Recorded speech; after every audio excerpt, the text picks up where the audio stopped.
Tinubu will return to Nigeria today, says Presidency. Nurses Forum slams Nigerian Nursing Council over approval of Islamic certificates for school admission. Tinubu Presidency responds to Pastor Bakaris Easter sermon slamming administration over economic hardship, abuse of power. Rivers emergency rule. Lawyers ask ECOWAS to impose sanctions on Tinubu National Assembly. New terrorist group Mahmuda occupying parts of Kwara, Niger State. Emir cries out. Baba-Ahmed says no Nigerian can be president without North. Summary of the news. Tinubu will return to Nigeria today, says Presidency. President Bola Tinubu is expected to return to Nigeria today after a 19-day working visit to Europe, which began on April 2nd in Paris and later continued in London. His prolonged absence has drawn criticism amid escalating insecurity in parts of the country, including Plateau and Benue states. Opposition figures like Atiku Abubakar and Peter Obi have urged him to return, citing the worsening situation. The presidency responded by assuring the public that Tinubu has remained in contact with key officials throughout his trip. Nurses Forum slams Nigerian Nursing Council over approval of Islamic certificates for school admission. The Elegant Nurses Forum has criticized the Nursing and Midwifery Council of Nigeria (NMCN) for approving Islamic school certificates ISS/ISSE as an alternative to WAEC and NECO for nursing school admission. In a statement by Nurse Thomas Abiodun Olamide, the forum called the decision a troubling deviation from professional standards, warning it could lower entry requirements, induce sectarian bias, and undermine the scientific foundation of nursing. The forum accused the NMCN of ignoring its regulatory responsibilities and alienating professionals from key decisions. It demanded the reversal of the policy, restatement of WAEC and NECO as the only accepted qualifications and more inclusive decision-making. They also appealed to human rights groups to intervene, stressing the need for nursing education to remain evidence-based and unbiased. Tinubu Presidency responds to Pastor Bakaris Easter sermon slamming administration of economic hardship, abuse of power. Pastor Bakare in his Easter Sunday sermon strongly criticized President Bola Tinubu's administration for worsening economic hardship, eroding democratic institutions, and fostering a mafia state. He condemned the political culture, executive overreach, and the subservience of the National Assembly, citing incidents like the mistreatment of Senator Natasha Akpoti-Buduaghan. Bakare called for accountable leadership, psychological evaluation of public office aspirants, and more empathy in governance, particularly in response to policies like fuel subsidy removal and naira devaluation, which he said have deepened the economic crisis.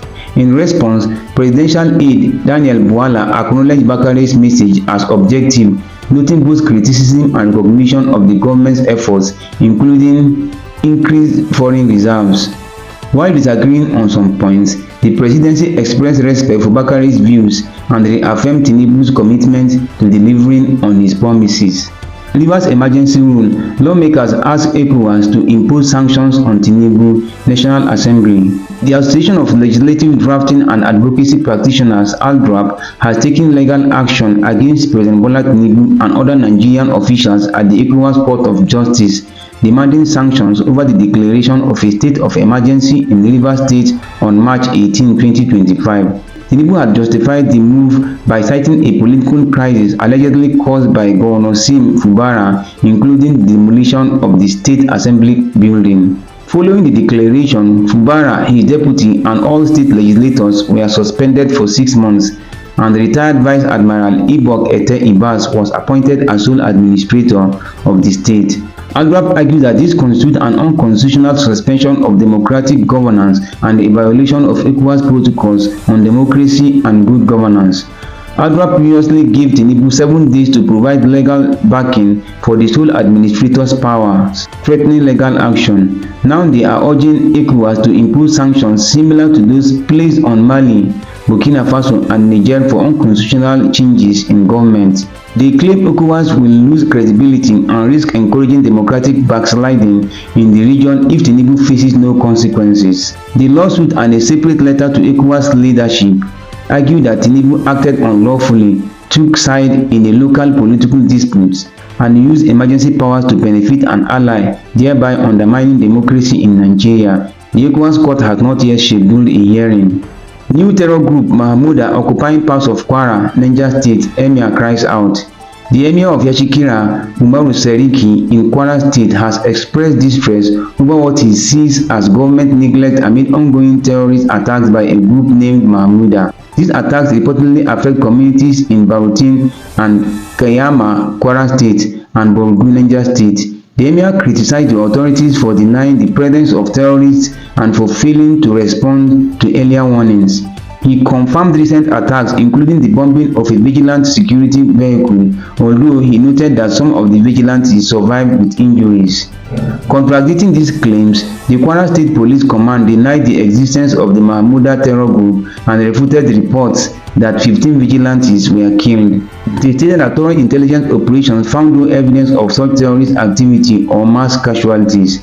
The command warned against spreading unverified information and assured that security measures are in place across border communities. In essence, there is a conflict between local accounts of terror attacks and the official police position, with local leaders feeling abandoned and authorities urging caution against misinformation. Baba-Ahmed says no Nigerian can be president without the North. Dr. Hakim Baba-Ahmed, a former advisor to Vice President Shettima, emphasized that the North will soon determine its political path for the 2027 elections, asserting that no candidate can win the presidency without Northern support. He urged unity among Northerners and warned against internal divisions. In response to Labour Party's vice presidential candidate Yusuf Baba-Ahmed's claim that President Tinubu won't win the election, the presidency fired back. Presidential media aide Sunday Dare dismissed Baba-Ahmed's remarks as baseless, urging that Tinubu has shown effective leadership and will win comfortably in 2027 despite criticism. Follow for more. April 21st, 2025.